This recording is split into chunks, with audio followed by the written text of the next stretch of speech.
Mwebale banafate omulabirizi wa Nkole Dr. omulabirizi we Namirembe Right Reverend Wilberforce Kityo olwalira asabye ababuulizi okubuulira enjiri ennyikira mu myoyo gy'abakristaayo bakome okudduka mu kkanisa.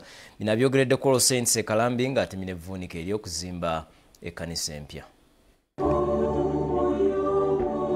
Omulabirizi we Namirembe Kityo olwalira okugenda ku kkanisa All Saints Kalambi ku lw'emityana aweekeddwako omukyala Faith Lwalira ng'okusaba kwetabiddwa ku Ssaabadinkoni Nateete Venerable Godfrey Bike Bwembo Canon Henry Ndulume Ssaabadinkoni Nateete eyawumula n'abaweereza ab'enjawulo.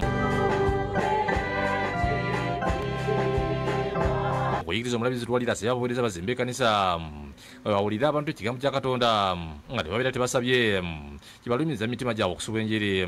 Buli wantu wonna waliwo okuzimba era nze mbadde ku bifo ebimu nga ekkanisa ziggulwawo noga nti mukama wange nga Katonda abantu obakozesezza. Waliwo omuntu omu oggulawo ekkanisa mbulabirizi buno naye bwe yali ng'ayogera nange bulabirizi munnange naga nti nalabye ekkanisa gye mwagguddewo enjiri kumpi Lutiko. Asabye abakristaayo b'e Kalambi okwebazza Katonda abedde okuyita ne bayiseemu okuwangula ekifo bagenda okuzimba ekkanisa. Muteeka omuwendo gw'amaanyi mu bintu nga bino. Bano ne bazimba n'ogamba nti mukama ng'ababedde. Ye Venerable Bike Bwembo ayogedde kusomoza abakristaayo ku bayiseemu okufuna ettaka lino ne baza Katonda olw'okubasobozesa. Balina ekifo kitono nnyo naye Katonda agazizza ensalo z'ekkanisa eno. Nga tusuubira tuyinza okubeera mu miliyoni nga 8 n'okusoba n'okulaba. Naye njagala kubazzaamu maanyi. Katonda bwe yali ayita Yeremiya yamugamba nti yonna gye nnaakutuma nnaabeeranga wamu naawe. Oba omulabirizi Lwalira atemye evvuunike bwe bagenda okuzimba ekkanisa.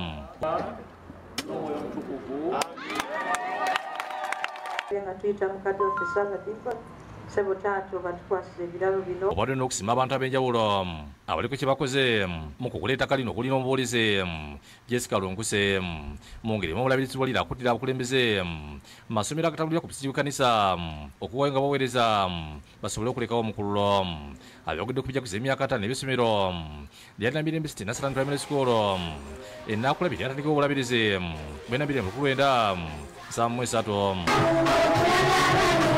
Omulabirizi Lwalira abaddanirwako ddiini wa Lutiko Canon Jonathan Kisawuzi Salongo n'abalala ng'omukulu gwetabyeko ne minisitiri w'ensi Mattia Kasaija n'abasomera ku ssomero lino.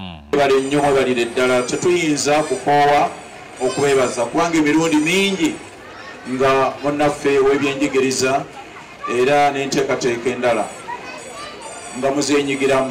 Wazze okusonda ssente ez'okuzimba ekizimbe ekijja era nga minisita Kasaija abaddeyo kyeki ya bukadde bobeere bwemunaaba nga mupulaanize okwongera okugaziya ekitundu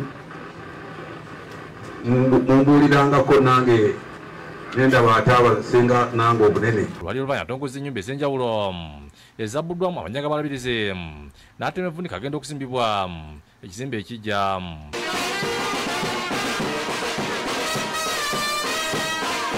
Betty Nakigudde akulira essomero lino ayogedde ku bituukiddwako. Abaana abasinga obungi abayise mu ssomero lino bali mu bifo ebigulumivu eby'amaanyi. Ffe ng'ekigendererwa kwongera kubakuza nga tubakuliza mu mukama waffe kubanga obwedda byonna bimulaba nga bakola biwunzikira mu mukama waffe. Noliyat Namagembe ne Maria Nantume bakusakidde eggulu eno ku Lwakede TV.